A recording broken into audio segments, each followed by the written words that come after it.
হান্টো ঘটকের কথা শুইনা অল্প বয়সেই করলাম বিয়া। মুরব্বিরা কইল সবাই নো টেনশন নো চিন্তা, পাইছো জীবনে দারুণ একটা মাইয়া। আরে কই গো ময়না, অটো লইয়া বাইর হইলাম। দাঁড়াও, ঘরে যে কোনো বাজার সদাই নেই সেই খবর কি তোমার আছে? শেষ কবে যে একটু মাছ মাংস এনেছো তাও মনে নেই। মাছ মাংসের কথা তো বাদই দিলাম, আর 4 দিন ধরে পেঁয়াজ রসুন ছাড়া তরকারি রান্না করছি। এভাবে কি খাওয়া যায়? ক্যারে 10-15 দিন আগেই তো 500 গ্রাম শিং মাছ আনছিলাম। পেঁয়াজ রসুনের দাম কেজিতে 3 টাকা করে বাড়ছে। পেঁয়াজ রসুন কিনলে আমারে 2 দিন পরে ঘর বাড়িও বেচে দেন লাগবো। তার চেয়ে বাড়ির গাছে টাটকা লাউ আছে, রসুন পেঁয়াজ না দিলেও যা স্বাদ লাগে। আর 4 দিন থেকে লাউয়ের ঝোল, লাউয়ের ভাজি, লাউয়ের গন্ধ খাচ্ছি।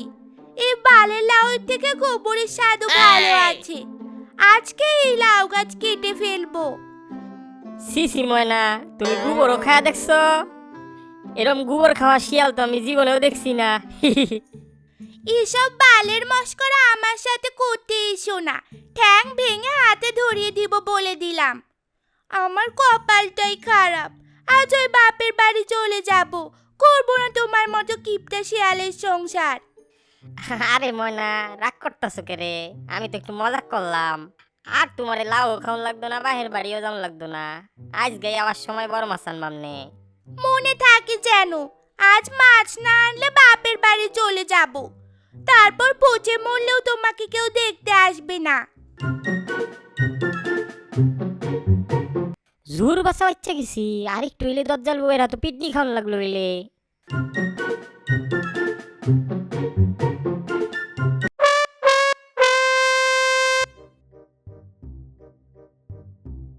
ও সখিনা গেছস কিনা ভুললাই আমারে, আমি অহন অটো চালাই ঢাকা শহরে।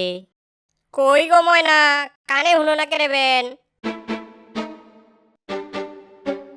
কানে শুনবো না কেন, ঘরে কাজ করছিলাম। ভালোই তো গান গাইছিলে, তা কে এই সকিনা শুনি? ও ভুল হয়ে গেছে, থামো ঠিক করে কইতাছি। হয়েছে, এসব ঢং বাদ দিয়ে কি এনেছো সেগুলো দাও। এই লও ময়না তোমার মাছ। কইছিলাম না আমার সময় বড় মাছ আনবাম? দেখলা তো আমি কিপটা না। গুলো তো পুঁটি মাছ। তুমি তো বড় মাছ আনতে চেয়েছিলে, এই তোমার বড় মাছ। কথায় কথায় এত রাগ ওকে রে। পুডি মাছ তো 2 রকমের হয়, একটা হইলো ছোট পুডি মানে দেশি পুডি, আর একটা হইলো বড় পুডি। তা তোমার লাগে তো আমি বড় পুডি আনছি, তাইলে কি এটা বড় মাছ হইলো না? আমাকে দেখে কি গাধা মনে হয়? না ময়না, তোমারে গাধা মনে হইব কে রে? তুমি তো একটা গাধি না, মানে শিয়ালিনী।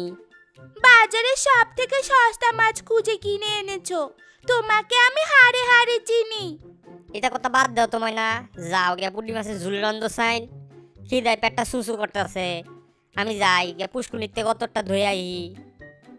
আকাশে লক্ষ্য তারা, চাঁদের মতো আলো দেয় না, টিং টিটি ডিং টিং টিটি ডিং। কি দজ্জাল বউ রে বাবা, সারাদিন আমার নাহের মধ্যে দড়ি লাগায় খালি ঘুরায়। কিপটে মন্টুকে আজ বোঝাবো কিপটেমি করার মজা।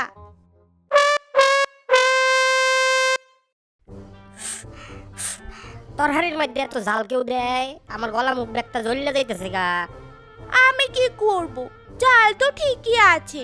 মাছ কম হয়েছে বলে চালটা একটু বেশি লাগছে।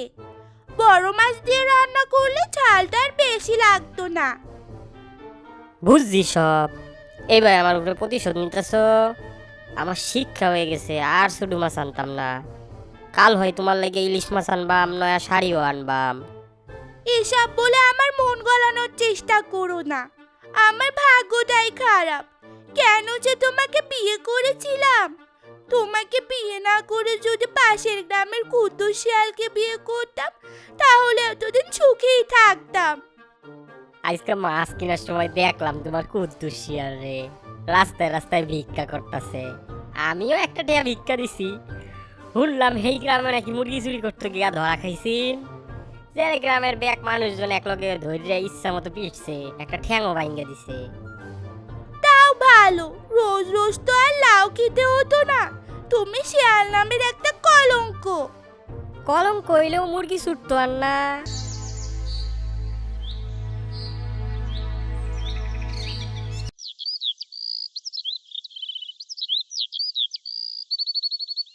কই ময়না?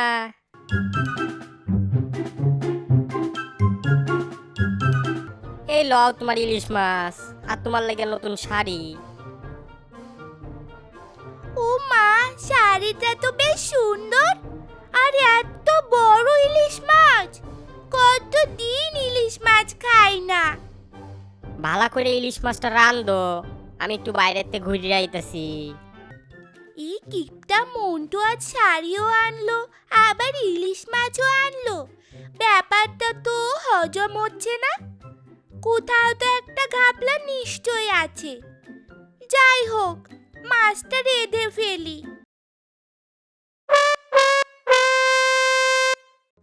ও, তাহলে এই ব্যাপার, বুঝতেই পেরেছিলাম আমি।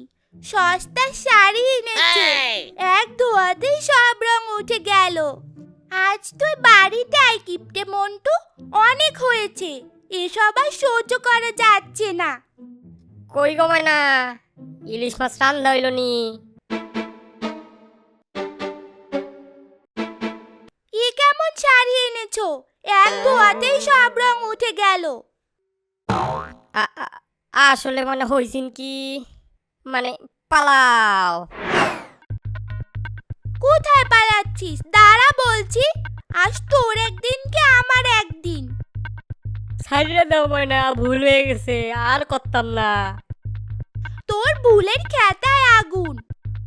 চাচা, আপন প্রাণ বাঁচা। ও বাবা গো বাঁচাও, এই দরজালিনীর হাতের তে বাঁচাও।